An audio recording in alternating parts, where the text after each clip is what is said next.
안녕하세요. 분당 신도시 노후도에 따른 안전성 대책 연구를 맡은 최태민입니다.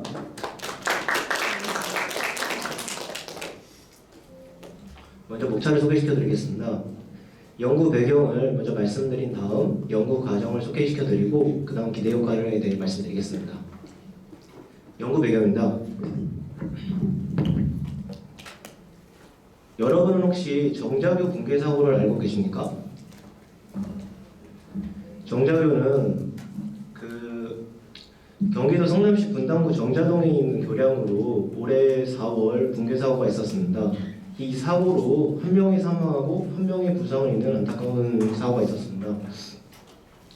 이 정자교는 캔틸레버 공법에 의해 만들어진 구조물인데요. 이 캔틸레버 공법이란 앞에서 보시는 바와 같이 한쪽 끝만 이렇게 고정이 되어 있는 형태고, 이 반대쪽은 이제 콘크리트로 고정이 되어 있었습니다.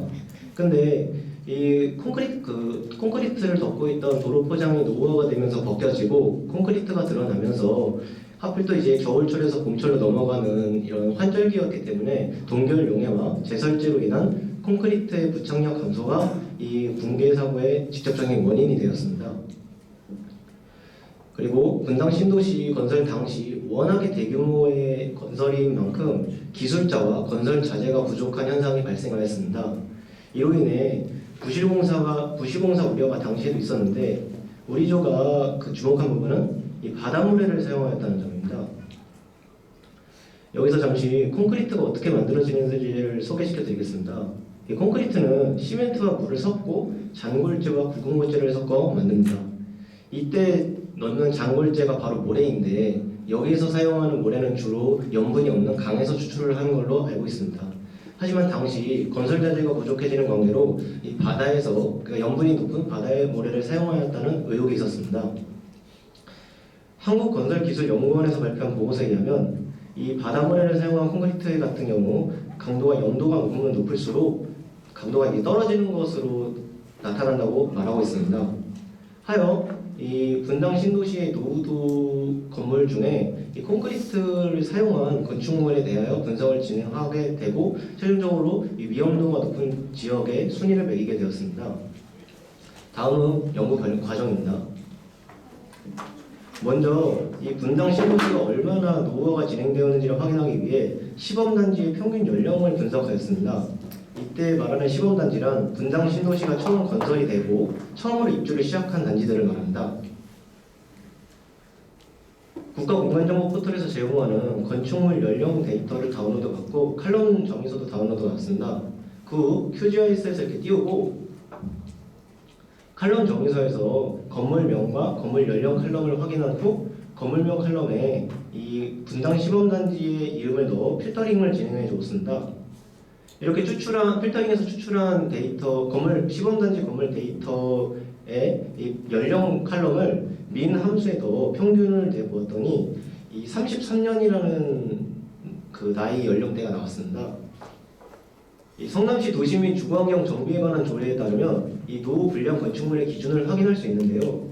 여기 1항에 보시면 철근 콘크리트 구조 공동주택은 별표 1을 따른다고 나와 있고, 별표 1을 보시게 되면 분당 신도시 시범단지 입주가 91년도에 진행된 것을 생각해 봤을 때 30년이 기준이라는 것을 확인할 수 있습니다.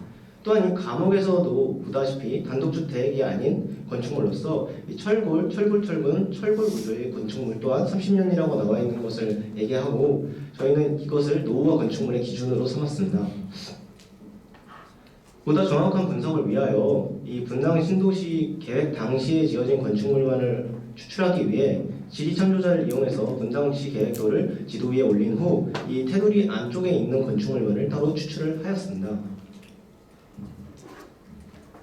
그리고 칼럼 정의서에서 구조명, 그리고 주요 용도명, 그리고 건물 연령 칼럼을 다시 확인한 후 철골 콘크리트 구조이면서 철근 콘크리트 구조이면서 철골 콘크리트 구조인 단독주택이 아닌 30년 이상 된 저희가 노후화 건축물로 정의를 내린 건축물만을 이렇게 따로 추출을 한 모습입니다. 이렇게 추출된 데이터를 행정동별로 순위를 매기기 위해 행정동 경계 다운로드를 받았지만, 이 속성 테이블을 열어본 결과 분당구만 따로 특정하기가 어려웠습니다. 하여 이 시군구 경계를 다운로드 받아서 분당구만을 따로 추출을 하였고, 이렇게 추출된 분당구의 경계를 행정동 경계 위에 올려서 이 클립 알고리즘을 사용하여 행정동을 분당구 경계에 따라 잘라서 사용하였습니다. 더 잘 보이기 위해 색상을 바꿔주었고요.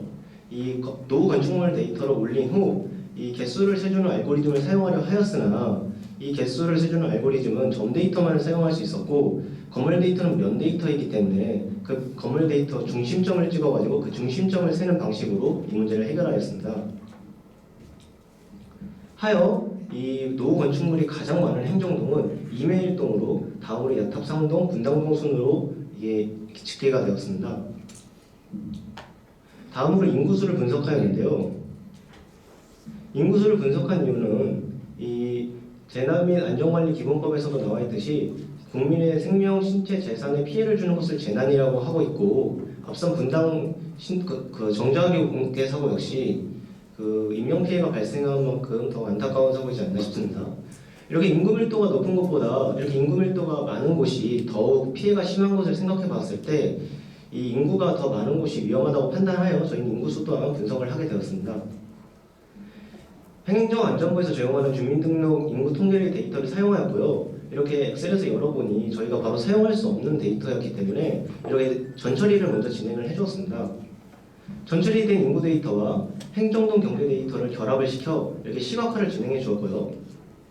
속성 테이블을 열어 이렇게 순위를 매겨줬는데 이게 1위를 보시게 되면 운종동이 가장 인구가 많지만 지리참 조사를 이용해서 또한 이렇게 지도를 겹쳐보니 이 분당 신도시와 운종동과는 거리가 있었기 때문에 운종동은 제외를 하고 그 다음 순번부터 순위를 매겨 서현 1동, 정자 1동, 그리고 구미동 순으로 인구가 많은 행정동이라는 것을 알 수 있었습니다. 그래서 최종적으로 이 두 앞에서 진행했던 분석과 뒤에서 분석했던 분석을 종합적으로 분석하여 가장 위험한 행정동 순위를 매겨본 결과 서현 1동이 가장 위험한 행정동으로 나왔고 다음 야탑 3동, 이메 1동 순으로 나타났습니다. 참고로 서현 1동은 분당 시범단지가 있는 행정동인 만큼 그런 행정동입니다. 다음은 기대효과입니다. 저희 건물이 노후화가 되면은 이제 리모델링도 생각해 볼 수가 있지만 만약에 앞에서 말씀드렸다시피 바닥 콘크리트 문제가 정말 대두돼서 붕괴 사고가 일어난다면 리모델링보다는 재건축을 하는 방향이 더 안전하다고 생각했기 때문에 재건축을 통한 안전성 확보가 무엇보다 시급하다고 생각하였습니다. 재건축을 하기 위해서는 도시 및 주거환경 정비법에서 이야기로 안전진단을 받아야 하고 이 안전진단 등급이 D등급 이하가 나와야 재건축이 진행이 가능합니다. 성남시 홈페이지에서 제공하는 보고서에 의하면 분당구의 5개 동의 아파트의 안전진단을 진행한 결과가 있는데요. 보시다시피 B등급 이상이 나와 현재로서는 재건축은 어려울 것으로 확인하고 있습니다. 또한 이 재건축이 가능하다 하더라도 안전진단을 통해 재건축이 가능하다 하더라도 이 잔여 용적률이 있어서 사업 수익성이 나야 재건축을 할 텐데 이 잔여 용적률이 얼마나 남았는지를 확인하기 위해 먼저 노후 건축물들이 위치하고 있는 토지의 용도 지역을 확인한 후 성남시 도시계획 조례를 확인하여 최대 용적률을 확인하였습니다. 210%로 나타났고요. 이 용도별 건물 정보를 다운로드 받아서 용적률 50%씩 단계 구분을 줘서 시각화를 진행하였습니다.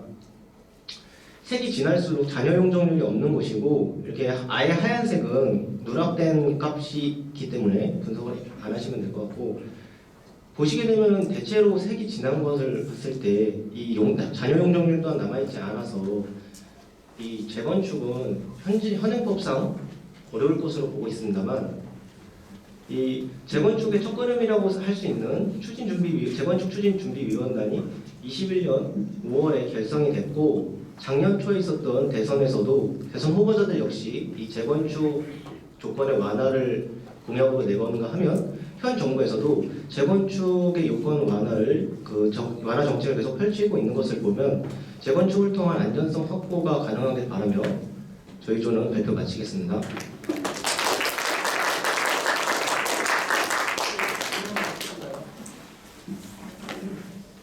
부동산 투자학회